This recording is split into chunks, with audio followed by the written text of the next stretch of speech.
I know that you have other books coming out, like the Four Purposes of Life. Yes. This is very exciting. It's coming out in April 2011. Right. I know this video can be viewed at different times, Yeah. but tell us about this book and why you decided to write this book, especially in those challenging times right now that we're facing. Exactly. That's why I wrote it. Yeah. It's definitely a heartfelt project. Yeah, I've written 13 books, and people sometimes ask me, which is your favorite? And I ask them, do you have any children? Sometimes they say, yes, I have 2 children. I go, who's your favorite? And they go, well, I don't really have a favorite. They're different. And that's exactly true with my books. So I can't say one book stands out among all the others, but I will say this. My publisher also said they have a very good feeling about this one, and I do too. The Four Purposes of Life, I think, is going to reach a lot of people. The subtitle is Finding Meaning and Direction in a Changing World. And who isn't interested in that? Mm-hmm. People, college students, wondering, what's next? What am I going to do with my life? What's my calling? What is the right career for me? People who are in midlife crises that could become mid-course corrections. People who are retired. You know, people say, oh, now that I'm retired, I can go golfing and fishing and do this and that I haven't had time for. Well, after about a month of an extended vacation, they go, what next? Mm-hmm. You know, so I think many of us are looking to clarify our lives. What is my purpose? But there's not just one. There are 4 purposes of life, and I define them in the book. Simply put, the first purpose is learning life's lessons. Mm-hmm. And there's no way to escape that. We can have a bad day in life, in a relationship, at work, but we can learn great lessons from it. And it's all about learning. And I go into, now that's not a radically new idea. The idea that the earth is a school and daily life is our classroom. It's nobody slapping their forehead going, oh, who knew? Mm-hmm. But the implications are really radical. For example, if life is a school, what courses are we here to take to graduate? Mm-hmm. And I go into the 12 required courses we're all taking in life in the book. We've all been studying, but not consciously. And this makes it more clear and conscious. And conscious is so important to live consciously. Yeah, to know what we're doing rather than stumbling through the darkness. Yeah. So even though life will teach us all we need to learn, a good book, which I hope the 4 purposes will be for people, it can give people a map to learn more from daily life and not have to learn the harder lessons, because they tend to be repeated until we learn them. So that's the first purpose, is learning life's lessons. The second purpose is the one we normally think of our purpose. What is my career or calling? And I differentiate the two. Yeah. A calling is something our heart is called to. It could be a hobby, something we love doing. Could be in religion or the military or public service. But there are many callings people do. There's something they love. Even if they weren't paid for it, they would do it. Now, a career we mostly think of as a way to get paid, to make a living, to make an income. Sometimes career and calling merge. It has in my case. I've been very fortunate. But that's not necessarily better than someone having a solid career and then pursuing their love outside of work. So that's possible too. One isn't better than the other. But I go into how people can home in on finding the right career for themselves and the right calling. But isn't that a trend? Some people are more and more looking for a calling rather than a career. Well, you know, when my first book was published, my agent gave me some good advice. They said, don't give up your day job yet. Don't quit your day job. Because we need a practical way to support ourselves. Many actors will work as waiting tables, for example, because it's flexible. So those who just seek their calling, that may be wonderful, but they could end up starving artists. So it's kind of good to have a calling until a calling takes over and becomes a career. It's a good idea, is one of the many points of practical advice I give in the book, to have a day job, something you can do to keep your life stable and take care of paying the bills. And then you can also pursue your calling. So it's important to work on both of those. There's a lot of practical advice in that arena I give. For example, if someone's an entrepreneur, it's good, you have to be good at 2 things to be successful. One is to be good at what you do. The other is to be good at promoting what you do. Because if people don't know you exist, you can't help them. So both are necessary. So career and calling are the second. And the third, I'm not going to go into in depth now, but it's a mysterious system. Very accurate for helping people clarify their hidden calling. What's beneath the theater of life. Yeah, what do you mean by hidden calling? I read that and it was quite... Well, what they're really here to do. So people think, am I here to do this kind of work in the world? Or am I here to have this kind of relationship? But beneath the relationship, the way we pursue relationships, the way we pursue our work, has to do with certain qualities, essential qualities and drives in each of us that are different. And many people, it can take months of therapy or years of meditation to finally know themselves well enough. Well, this gives a very fast, accurate way to access. In fact, people can go to my website right now. They can go click on Life Purpose and look at the Life Purpose Calculator, and it will give some hints, a paragraph's worth of hints about some of the core issues or elements of their life. And they can do that anytime. It's available right now at the website. That's quite interesting with looking at our issues and our biggest challenges. Usually that's behind that there's definitely a treasure, huh? That's right. And we're here for different reasons, whether it's self-expression, whether it's to build solid foundations in our life, whether it's for freedom and experience, a breadth of experience, whether it's for vision, seeing what's possible. Some people are here for that. Some people are here for self-trust. That's a major challenge. See, what we're here to do is not what comes easiest. It's the mountain we're here to climb. So I go into that in the third purpose. And the fourth purpose of the four purposes of life has to do, maybe the most important one of all, has to do with our purpose unfolding in this moment. You and I have a purpose right now, is sharing with everyone out there. And that's our purpose in this moment. So each of us has a purpose, moment to moment. And that I go into, which is this arising moment, the fourth purpose of life. Now again, it's not radically new idea. All of us have heard it's good to live in the present moment. But I go into some areas that haven't been addressed in a little more depth in the four purposes of life. And it's funny, at first I was worried, what if I tell people all the four purposes? They'll feel like they've read the book already. But anytime an author describes a book, it's like a menu. It's not the meal. Yeah. No matter how detailed the menu is, it's not like eating the meal. Yeah. And so the purpose of a good book is to transmit it in such a way it goes deep inside people. It becomes part of them. Yeah, and I've noticed, and now I think we're really in a paradigm shift too these days, where the more we sharing online, and I see it with authors I interview, the more we're sharing, actually, the more then you want to really marinate in the energy of the book. You want to spend more time with the author. You want more. It's just a natural consequence. Sure. Even like ebooks that are circulating. Some are circulating for free, and you're like, oh, maybe I'm missing a share of those revenues. But no, it's actually part of spreading that information. We have to go beyond that, don't we, right now? Absolutely. And you teach also some wonderful things about abundance and on money, don't you?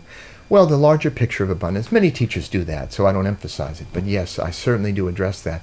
In fact, in those 12 classes in life, one of them is to learn to manage our money and deal with that financial arena in a responsible way to achieve sufficiency and stability in our life, to help us be more creative and so on, rather than worried about where's the next dollar coming from. But not to become obsessed with it either. So there is a balance. It's a dance. It's a dance. It's a beautiful dance, and it's really, time for new leadership also. And this peaceful warrior is definitely more than ever needed on this planet, especially with the changing time, as you describe in your latest book. Right. Because it seems quite uncertain for a lot of us, and very challenging, very different, not recognizable from anything that we lived in the past. So so what is the biggest advice that you have in those kind of turning times and the spiraling time? I remember from about 25 or 30 years ago, one of the first lectures I ever gave. I had taught gymnastics for years, but this was something very different. And in that first lecture, I remember predicting. I said, we may disagree on a lot of things, but one thing we can all notice, that the pace seems to be accelerating.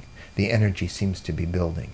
And that was 25 or 30 years ago. And it's happening more than ever, this curve, this upward curve. So things are changing. And we have to be clear on what we can and cannot control. Because when you try to control what you can't control, it gets very frustrating, crazy making.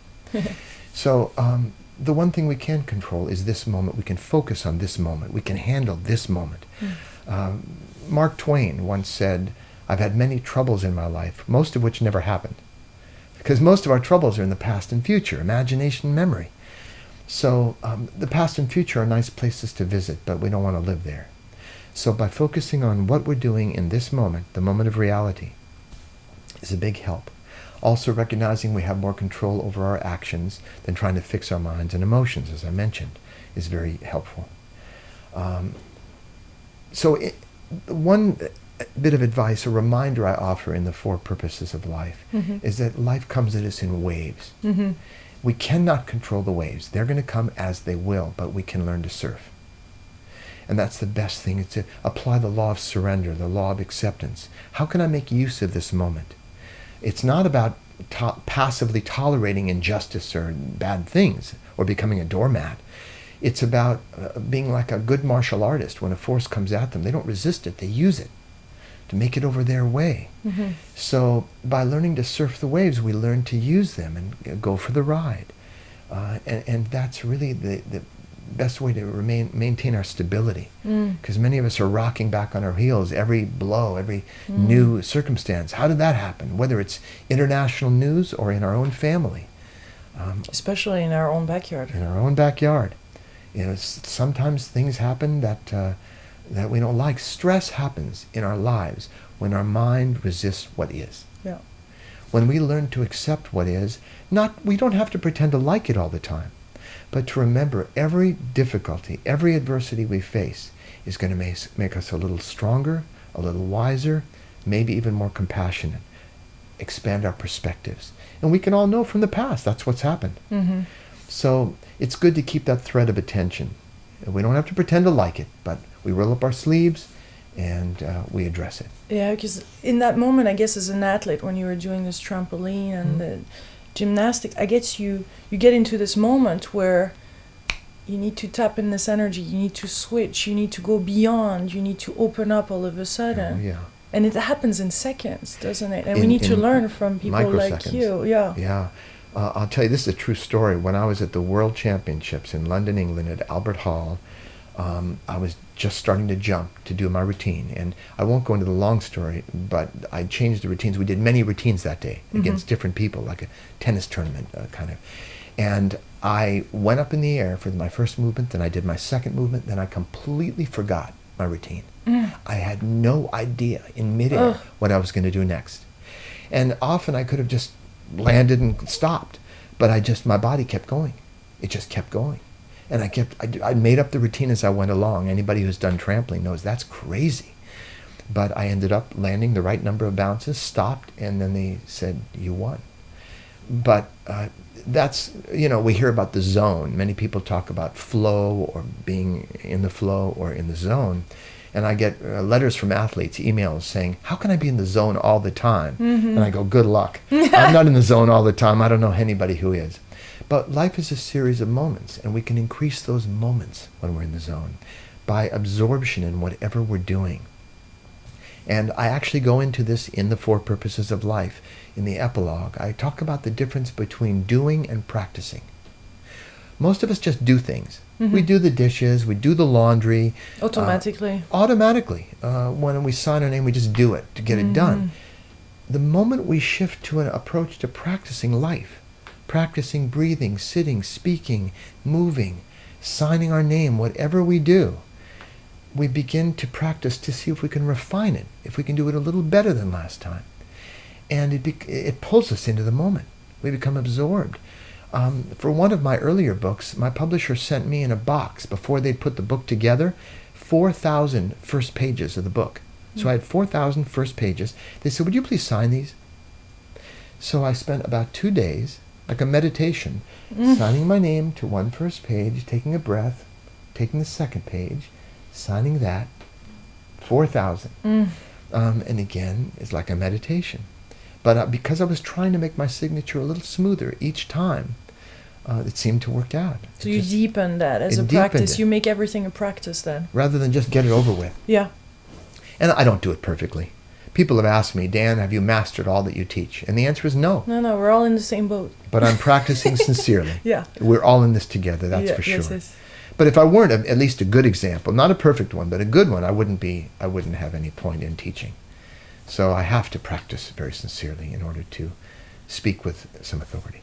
So you've been very inspired by Buddhism or Zen practices, haven't you? I have. To some degree, it sounds like quite... I get letters from Christian mystics, from rabbis, from Buddhists, from Taoists, from Sufis, people in every religion, and they say, "Oh, you must be connected with our thing." And I'm a member of none, but a friend to all. This approach is not an alternative to somebody else's religion. I respect all traditions. It's to help people to do what they do even better, to be more heartfelt in their approach to Christianity, Judaism, Buddhism, whatever they do. But there are elements of Zen, certainly, that have influenced my work, and Sufism and everything else, really. So now what are you working next? What are you looking at? Where are we going to see some more movies, some more books? I know you're working on, you just, I mean, it's the four purposes of life is going to come out, but what is next? What are you excited about? What is juicy in your life? What's juicy in my life? It's always something. This moment is juicy. I mean, that's always the moment. But to project ahead, it's an oft-used metaphor, but writing a book is very much like giving birth. There's the conception, there's gestation, there's labor of birthing, there's then the birth announcements. So first it's art, then it's commerce. So now I'm focusing on getting the birth announcements out and letting people know about the four purposes of life. So I need to conscientiously due diligence, spend time letting people know about my new book. So traveling. If they're interested. Traveling, I'll be traveling here and abroad. And then I can't wait to get into my next project because it's really pushing me. It's going to have elements I've never taught before. And that's what justifies a new book. People have been waiting for 20 years for it's going to be related to my first story. I don't want to give the title yet, but that's going to be a new book. And then I'll work on the memoir, which will be... so that's not the memoir part? No, not the memoir. After that will be the memoir about a search, about the spiritual path, about the search for whatever that is people are seeking. Different people would phrase it different ways. So I don't want to label it right now, but it's not just, I don't presume people just want to read about me, but they may want to read about a very interesting map of the spiritual journey and the four major mentors I've had in my life and what that represents. And so when you're traveling like that, what are the practices and how you put those practices in place? Because we know about this with the team, traveling around and then you have to find really the time to, when you're outside of your home, to continue doing that and not dropping everything. So exactly. Do you have recommendations for I do. that? I certainly do. Very good question. Look, we're all aware that to be healthy, it's good to do some regular moderate exercise. It's good to eat a fairly balanced diet and to get enough rest. All those things become more challenging on the road. And I do travel a lot, as you do. I created a workout for myself, and also I shared, we have a DVD, and people can get it online at my website, but it's called the Peaceful Warrior Workout. Excellent. I've done this workout. I've done it every day for the last 26 years. Every day. Well, there was actually 2 days I had a bad flu. I might have hallucinated doing it, but almost every single day for the last 26 years. This workout is a flowing movement, deep breathing, and tension release. It's like a yoga. But it's Qigong? Elements of Qigong, elements of gymnastics, element of dance. It has different elements. It's based on all my experience, but the key to this workout is it's designed to be completed, start to finish, in less than 4 minutes a day. It's based on the principle, a little of something is better than a lot of nothing. So when I'm on the road, no matter where I am, I've done this on airplanes, I've done it in small hotel rooms, even with a little space. In 4 minutes, you can get your whole body opened up, moving, deep breathing. And obviously, I do more. I went this morning, what did I do? I went for a bike ride this morning. Yesterday, I hiked in the hills. So I do other things as well. At 65, I'm 65 years old. You now. are not. Yeah. I've had to moderate, what I do, but I still keep a balanced approach to exercise. But the key then is, how do you do it on the road? Keep it simple. Yeah. We're more likely to do simple. I sometimes joke with people. They say, do you meditate regularly? And I say, absolutely, at least 15 seconds every day. But the truth is, I usually do about 5 minutes, sometimes a little longer. But I do it every day, no matter where I am. I'm going to have some very original insights, I think, into meditation in my next book. So that's one of the reasons I'm writing it. But this is how we keep balanced. Yeah, and it seems also keep it simple. Keep it simple, and that other piece is really creating. It seems like you're saying also, what I'm hearing is setting micro intentions, so that we're really into the present moment, and that's important too. Exactly. What do I want to do now? Yeah. Yeah. A man named Shoma Morita once said, when running up a hill, it's okay to give up as many times as you want, as long as your feet keep moving. And that's my approach to life. A lot of things go on in here in my head. Emotions are changing like the weather all the time. But I focus on, what will I do next? What am I going to do right now? And that will, in large extent, shape our lives.